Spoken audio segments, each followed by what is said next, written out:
Life can be snatched away from us in a moment in the form of death. So one of the important aspects of spiritual sadhana is to always remember our death. And why? Because it will create a deep sense of urgency to reach the highest goal of our life, which is God realization. Understand it through a story. There was once a man who was terrified of death. To ease his fears, he prayed to Yamraj and became friends with him. "Someday you'll come for me too, right?" the man asked Yamraj. "Of course," responded the god of death. "Everyone who is born must die. But I'll make you a promise. I'll send you 4 letters before I arrive so you can prepare." The man relaxed now, confident he would get enough warnings. Years passed. One day Yamraj arrived. The man protested. "You didn't warn me. You broke your promise." Yamraj calmly said, "I sent all 4 letters, you just ignored them." "What letters?" the man asked. "First was when your black hair turned white. That was a warning, but you dyed it to hide the truth. Second was when your eyes began to dim, but you masked it with glasses instead of closing the eyes for 2 minutes and thinking of God.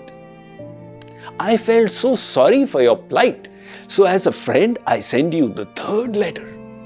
This was when your teeth shook and fell out. Again you did not pay heed. You replaced them with dentures to keep enjoying the worldly tastes. I was saddened. I kept sending you warnings, hoping you'd understand your time was running out. But every time you chose an artificial path to silence those signs. As my final letter, I sent knee and back arthritic pain. But once again you ignored, blinded by the ego. You thought you had time." The man wept. "I kept thinking I'll begin sadhana tomorrow, but that tomorrow never arrived." He tried offering his wealth to extend his life. Yamraj laughed. "You can't bribe me with what is meaningless. Wealth, status, fame are all left behind. If you had earned the wealth of devotion, knowledge, faith, that could have changed something." This is a phenomenon that none of us can escape. Death. It removes everything that you held dear, status, possessions, relationships, they are all surrendered. Let us see what the Bhagavad Gita for everyday living has to say.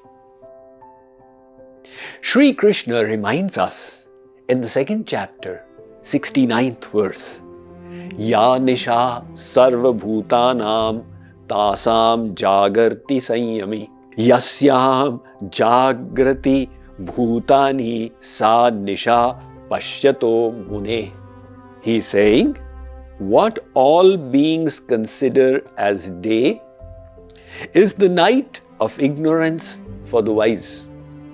And what all creatures see as night is the day for the introspective sage. Those who are in mundane consciousness look to material enjoyment as the real purpose of life.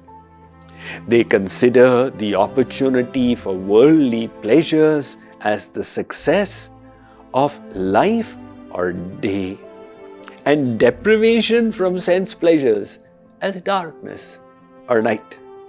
On the other hand, those who have become wise with divine knowledge see sense enjoyment as harmful for the soul and hence view it as night.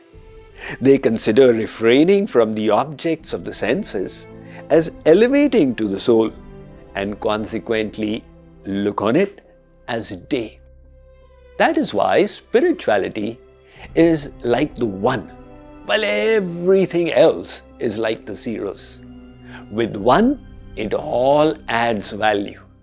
Without the one, life remains zero, futile, and purposeless. So do prioritize your devotion and nurture it with commitment and dedication. Here's a humorous story about it. Ramesh and Dinesh had studied together, and they met 20 years later at the African safari along with their wives. Unfortunately, dacoits entered the bus and they got the passengers to stand in a line and were asking them to surrender whatever possessions they had. In a little while, moving from the passengers one by one, they would be coming to Ramesh and Dinesh.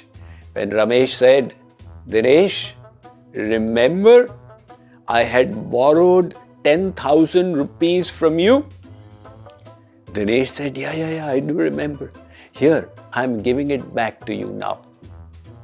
What is the use of giving it back when the dacoits will be taking it away in just a few moments? The story is amusing, but it is the reality of life. We forget the simple fact and only remember it at our deathbed, that the possessions, attainments, positions and power we held as so dear to ourselves are going to be left behind in just a few moments. This human birth is not for accumulating all of these. The Kathopanishad states, "Iha ched vedi tatha satyamasti na chediha vedin mahati vinashtihi." O human beings, this form of life that you have got is special amongst the 8.4 million species. Do not utilize it just for enjoying the senses, or you will then face ruin. Rather, strive for the supreme goal of the soul. With that perspective, every moment is precious. And hence Chanakya Pandit said, "Sahanis tanmaha chidram samoha savibhramaha yan muhurtam kshanam vapi vasudevam na chintayet." That moment is the biggest tragedy, calamity, and loss and ruin, which is not utilized in remembering God, in growing the treasure of divine love, and in uplifting the soul from within.